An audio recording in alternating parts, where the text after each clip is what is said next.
Ilikuwa ni tarehe 5 mwezi Julai mwaka 1969, July 5th, 1969. Mchana katika jua la mtikati peupe ya dhuhuri ya siku ya Jumamosi katikati mwa jiji kuu la Nairobi, waziri wa biashara na maendeleo nchini Kenya alikuwa akatokea katika duka moja la dawa jijini alipofyatuliwa risasi iliyomgonga kifuani na kuanguka dafrau. Akikimbizwa hospitalini Nairobi Hospital akiwa hali mahututi, ndipo alipofariki. Taarifa za kifo chake zilienea kama moto nyikani, sio Kenya tu, ila duniani kote. Thomas Joseph Odhiambo Mboya akiwa na umri wa miaka 38 tu, aliyekadiriwa kuwa ndiye angemiliki Rais Mzee Jomo Kenyatta, alikuwa kaaga dunia. Umati wa watu wenye ghadhabu ulifurika katika hospitali kuu ya Nairobi, kila mmoja akitaka kuthibitisha kwamba shujaa huyu wa jamii ya Luo alikuwa kaondoka. Msongamano wa watu katika hospitali ya Nairobi ukilazimu jeshi la polisi kufunga biashara nyingi katika jiji kuu la Nairobi. Swali kuu likiwa, je, nani aliyekuwa kamuua Tom Mboya? Kitendawili ambacho bado kinasalia kuwasumbua wengi katika nchi ya Kenya, ila wasipate jibu. Leo, baada ya uchunguzi wetu kwa takriban mwezi mmoja, tunakuletea siri nzito iliyopelekea kuuawa kwa Thomas Joseph Odhiambo Mboya, na pia tutakuwa tunajibu swali kuu la haswa, nani alitoa amri Tom Mboya auawe?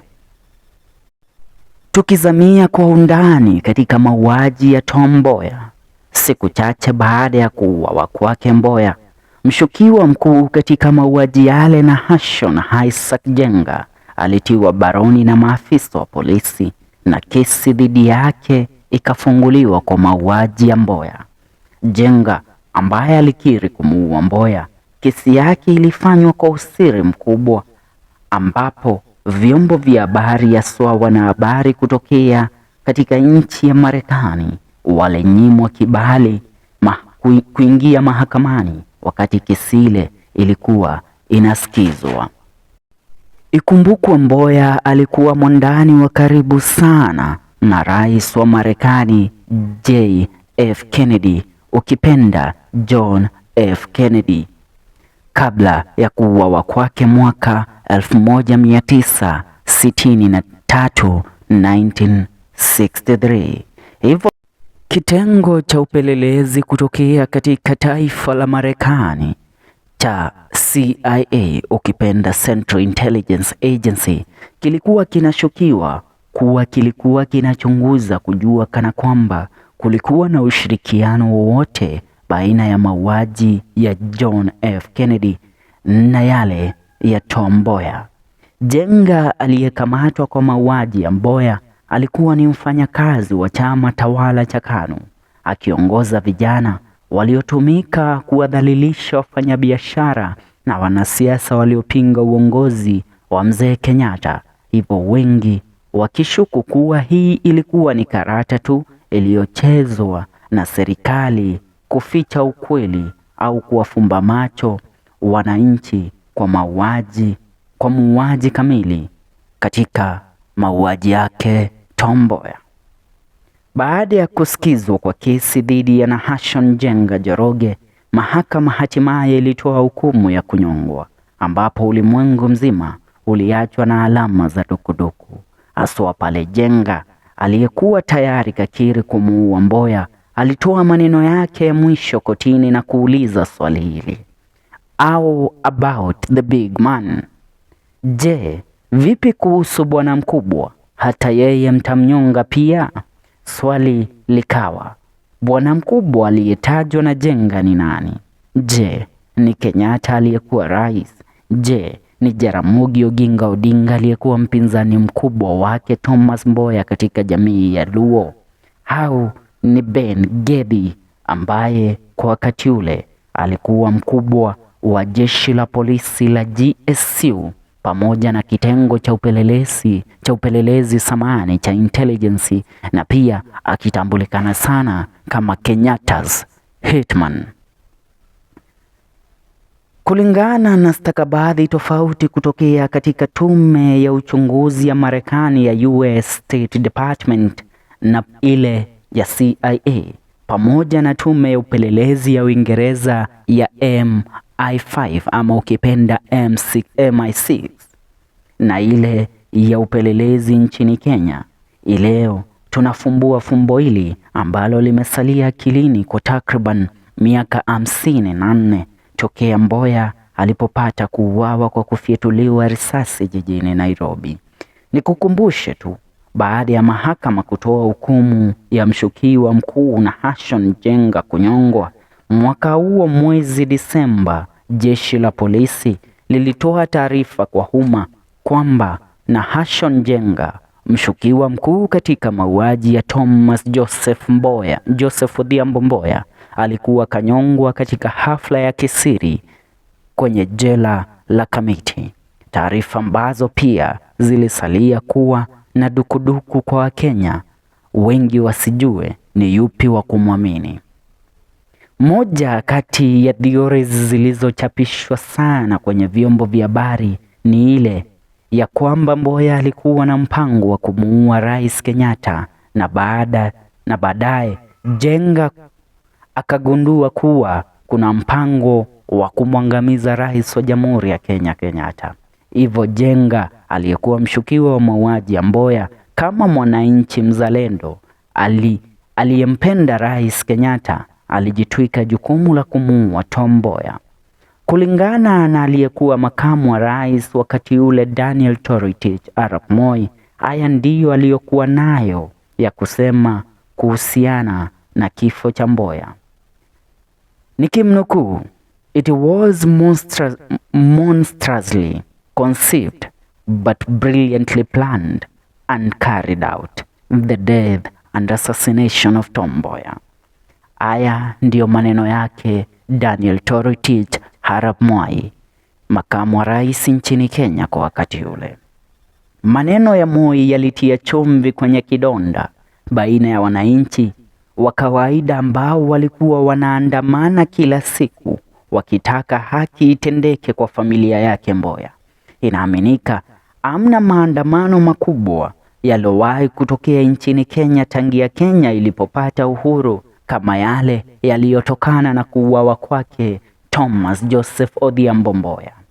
Wajaluo wakitishia kutaka nchi ya Kenya kugawanywa mara mbili, wakitaka kuongozwa na Jaramogi Oginga Odinga kama rais wao, ambaye alikuwa kwa wakati huo keshastaafu kama makamu wa rais wa Jamhuri ya Kenya.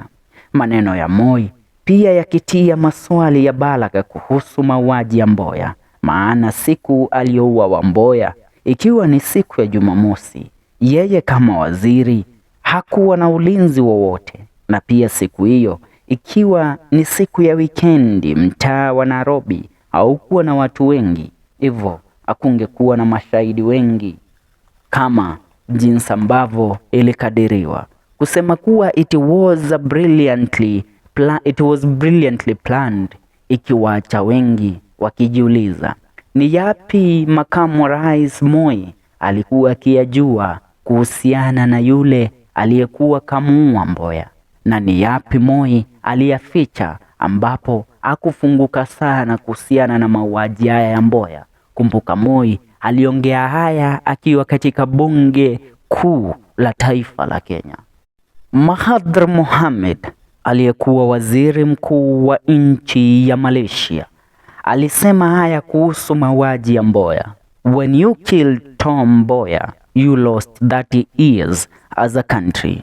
Mbona akayasema haya kiongozi wa Malaysia? Tom Mboya alitajwa na historia kama genius wa siasa za Jamhuri ya Kenya kutokea Kenya ilipopata uhuru. Inaaminika hajatokea mwanasiasa mwingine mwenye akili kama za Mboya ikifikia katika ulingo na upangaji wa siasa na maendeleo ya nchi ya Kenya. Tom Mboya alikuwa kageuka kuwa kipenzi cha taifa la Kenya, sio tu kwa jamii yake ya Luo, ila kwa taifa nzima kwa jumla. Hii ilitokana na jaribio lake la kuondoa siasa za ukabila na kuunganisha taifa la Kenya kwa minajili ya kujenga uchumi. Na taifa la Kenya kwa minajili ya kujenga uchumi. Na taifa kwa jumla lilimpenda sana Mboya. Alipendwa na wengi, jambo ambalo lilimtia hofu Rais Kenyatta, maana aliona kizingiti kikubwa katika uongozi wake, pamoja na the Kiambu Mafia ambao walikuwa wakiulinda uongozi wa Kenyatta kwa vyovyote vile. Mboya, kulingana na uhusiano wake na mataifa ya kigeni, pia ulimtia taabani, ambapo wengi wanasema uhusiano wake haswa na taifa la Marekani uliweza kutatiza sana maisha yake Mboya na kuyatia hatarini kila kukicha, maana alikuwa ndio jaribio la kwanza la kumuua Mboya, lile la tarehe 5 mwezi Julai mwaka 1969. Alikuwa kajaribia kuuawa tena Mboya mwanzo wa mwaka wa 1969, ila wakati ule akipenya katika jaribio lile lililofanyika kwa maisha yake, ila Julai 5 ikawa ndilo lilikuwa jaribio la mwisho na ambalo lilifaulu, na Mboya akapata kulazwa chini. Baada ya kuuawa kwake Tom Mboya, nchi ya Kenya ilirejea tena katika siasa za ukabila ambazo Mboya alikuwa kazipinga kwa maisha yake yote mpaka kupelekea kuuawa kwake. Kando na kuongelea uongozi wa Mboya, ni ruhusu kidogo nivuke mwaka 1975, mwaka 1975, wiki 3 kabla ya mwili wa mbunge Josiah Mwangi Kariuki, JM Kariuki, kupatikana akiwa maiti katika msitu wa Ngong tarehe 7 Februari mwaka 1975, ama ukipenda 1975. Wakati ule ikiwa ni tarehe 7 Februari samani mwaka 1975, alitokea mwanaume mmoja aliyetambulikana kama Jones Makeka na kujisalimisha katika ubalozi wa Marekani jijini Nairobi, akiwa na taarifa za kuwatua moyo kwamba kundi la the Kiambu Mafia lililoongozwa na mwanasheria mkuu nchini Kenya Charles Mogane Jonjo lilikuwa na mikakati ya kumuua makamu wa rais Daniel Toroitich Arap Moi. Mkeka alitaja mshukiwa mkuu kama Mungai aliyetambulikana na wengi kama Lumumba, ambaye alidai pia ndiye aliyekuwa mpangaji mkuu wa mauaji ya Thomas Mboya. Hofu kubwa aliyoitaja Mkeka ni kwamba watu hawa waliotambulikana kama Kiambu Mafia walitaka kumuua Moi baada ya kugundua Kenyatta alikuwa mgonjwa, hivyo hawakumtaka Moi kuwa rais wa Jamhuri ya Kenya na kuwa mrithi wa Kenyatta. Mauaji na upangaji wa kuuawa kwake Moi inaaminika Mungai, ambaye alitajwa na Mkeka, alipanga kumtumia muuaji aliyetokea katika jamii ya Kalenjin, ndipo kuondoa shauku yoyote kwamba the Kiambu Mafia au jamii ya Wakikuyu ilihusika na mauaji ya Moi. Pia Mkeka alitoa taarifa kwamba maisha yake JM Kariuki yalikuwa hatarini na Kiambu Mafia walikuwa na mpango wa kumuua kwa kumpinga Rais Kenyatta. Mkeka alikamatwa siku chache tu baada ya mauaji ya rafiki yake wa karibu JM Kariuki 1975, ambapo alikataa kabisa kukiri kuwa alikuwa katoa taarifa zozote kwa ubalozi wa Marekani. Alifanya hivi maana alijua kuwa angekubali serikali ingempata na hatia ya kuwa msaliti na kutoliamini jeshi la polisi, ambapo Mzee Kenyatta alifanya kila jitihada kuzima yeyote aliyekuwa na siri kumhusu. Siku 4 baada ya kukamatwa kwake, Mkeka alirejeshwa kwao Machakos na kuonywa kutotoa taarifa zozote kwa vyombo vya habari wala kotini kuhusu kuuawa kwake Tom Mboya wala JM Kariuki, akisema yeye mkeka ni adhabu aliyopewa kwa kujua mengi kuhusiana na serikali ya Kenyatta pamoja na mauaji ya marafiki zake wawili Tom Mboya na JM Kariuki. Kulingana na moja kati ya wapelelezi wa Marekani kutokea kwa kitengo cha CIA, Mboya aliuawa na Ben Gidhi aliyekuwa Hitman wake Kenyatta na pia mkubwa wa tume ya upelelezi kabla ya kuja kuwa mkubwa wa kitengo cha polisi cha GSU. Bado Gidhi ndiye aliyefyatua risasi iliyomuua JM Kariuki. Sababu za Nahashon kukiri kumuua Tom Mboya ni baada ya familia yake kutishiwa na Ben Gidhi pamoja na serikali chini ya uongozi wa Mzee Kenyatta, jambo ambalo liliweza kumshawishi sana Nahashon Jenga Njoroge kukiri kwamba yeye ndiye aliyefyatua risasi iliyoweza kumuua Tom Mboya. Nahashon Jenga akakiri kuondoa familia yake taabani, ila yeye Jenga hakuuawa na serikali kama jinsi ambavyo ilisemekana, maana miaka 5 baada ya taarifa za kuuawa kwake, mbunge mmoja alipatana naye Nahashon Jenga katika baa moja kule nchini Zambia, akila bata kule akiwa mzima kabisa na buheri wa afya. Nahashon Jenga muuaji wa Tom Mboya. Na baada ya mbunge yule kupatana na Nahashon Jenga na kuongea naye, mbunge yule aliuawa na kuweza kutokomea na hakuonekana tena. Thibitisho la kufunika kinyonga chake Nahashon Jenga kinajidhihirisha na kujidhibitisha baada ya faili iliyotumika katika hukumu yake kupotea katika makavazi ya National Archives miaka chache baadaye na isiwahi kuonekana tena. Jenga na Ben Gidhi walifanana sana kwa kimo na pia muonekano, hivyo ilikuwa haraka kusema kweli huyu ndiye muuaji kamili, maana hata mashahidi waliowahi kutoa ushuhuda kuhusu yule aliyemfyatulia risasi Mboya hawakumuona kwa sura, walimuona tu kimo na jinsi ambavyo mwili wake ulivyofanana na mwili wake Nahashon Jenga Njoroge na ule wa Ben Gidhi uliendana sawa sawa. Hivyo ilikuwa ni haraka sana kuweza kusema Nahashon huyu ndiye tuliyemuona huyu, ila sio Nahashon aliyefyatua risasi. Aliyefyatua risasi ni mkubwa wa kitengo cha upelelezi nchini Kenya wakati ule, Ben Gidhi. Ninaaminika Ben Gidhi alitambulikana kama Kenyatta's Hitman. Hivyo ilikuwa haraka kusema kweli Nahashon ndiye muuaji. Wasijue muuaji kamili alikuwa serikalini na mamlakani, na miaka 5 baadaye atakuja kumuua mwokozi wa pili wa taifa la Kenya kutokea katika mikono ya Rais Kenyatta, Josiah Mwangi Kariuki.